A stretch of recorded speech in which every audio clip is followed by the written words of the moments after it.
In August 1944, German soldiers advancing through the hedgerows of Normandy began reporting something impossible. Men were collapsing mid-stride, grabbing their chests, screaming that they had been shot. But when medics arrived, they found no wounds, no blood, no bullets, and no sniper. Entire units refused to move forward. Officers reported widespread panic. Intelligence files described a phantom marksman. The Germans called it an invisible sniper. The incidents followed a terrifying pattern. Always sudden, always silent, and always convincing. Soldiers swore they felt the impact a sharp, concussive blow to the chest or the skull. Some were knocked unconscious on the spot. Others staggered away in a state of pure shock, their minds reeling. But examinations revealed nothing. Medics would open a soldier's tunic, expecting to find an entry wound, only to find clean, unbroken skin. There were no fragments, no bruising, no trauma consistent with gunfire. At first, German commanders suspected it was just battle fatigue or mass hysteria.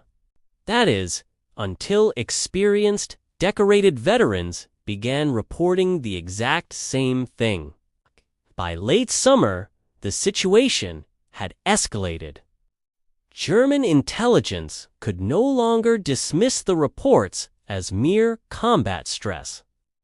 They took the phantom snipers seriously and launched desperate investigations, searching for a new secret weapon from the Allies. Could it be a compressed air rifle, firing a projectile that left no trace? A new type of gas projector? Or maybe a silent form of artillery? But none of the theories fit the evidence. The fear started to have a tangible effect on the front lines. Entire sections stalled, refusing to advance down certain paths or through particular fields. Morale didn't just crack, it shattered. It wasn't the casualties that were causing the collapse, because there were none. It was the absolute, paralyzing uncertainty. A sniper you cannot see is terrifying. But a sniper you cannot even prove exists is infinitely worse. Meanwhile, across the English Channel, British scientists were experimenting with an entirely different idea. They weren't focused on bullets or gas. They were focused on sound. Since the 1930s, researchers had been studying the bizarre effects of focused acoustic pressure on the human body. They discovered that at specific low frequencies, sound could cause disorientation, a sense of dread, overwhelming panic, and even the physical sensation of a sudden impact. The goal of this research was never lethality. It was something far more subtle. Psychological chaos. The concept was simple in theory and terrifying in practice. Imagine a directional acoustic emitter, like a focused speaker, projecting a concentrated, invisible pressure wave. At close to medium range, this wave of pure sound could strike a person with enough force to create the illusion of being hit.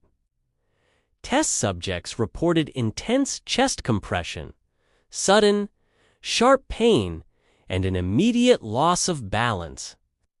There was no physical injury, but there was the absolute, undeniable certainty that they had just been struck by something solid. Used selectively against an already stressed enemy, such a device wouldn't kill anyone. It would destabilize everything, and in war, fear always spreads faster than bullets.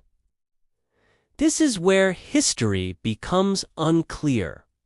Was this acoustic weapon ever deployed on the battlefields of Normandy? No surviving document officially confirms its battlefield deployment. No after-action report lists the weapon by name. But classified correspondence from the period references acoustic deception trials and non-kinetic disruption devices. Were these live field tests conducted against German units in the chaos following D-Day? Or did the fog of war do the work on its own? Was it just a perfect storm of battlefield stress, shell shock, and rampant rumor? 'Cause sometimes you don't need a weapon. All you need is the belief that one exists. Think about the conditions for German troops in Normandy by late 1944. They were exhausted, undersupplied, and demoralized. The Allied bombardment was constant. Sleep was a rare luxury. Nerves were stretched to their absolute breaking point. In that state of heightened anxiety, any sudden unseen force branch falling from a tree, the distant shockwave of an explosion could be misinterpreted as a sniper shot. Once the story of an invisible marksman began to spread from one soldier to another, every unexplained collapse, every dizzy spell, every moment of panic became another piece of evidence. The invisible sniper became real simply because the soldiers believed he was real. After the war, research into acoustic and psychological weapons didn't stop. It just went quiet. Today, highly advanced sound-based technologies are used for crowd control, area denial, and disorientation. The goal is the same as it was back then, not to kill, but to control behavior. The invisible sniper of Normandy never officially existed. No medals were awarded for its invention, and no records of its use were ever released.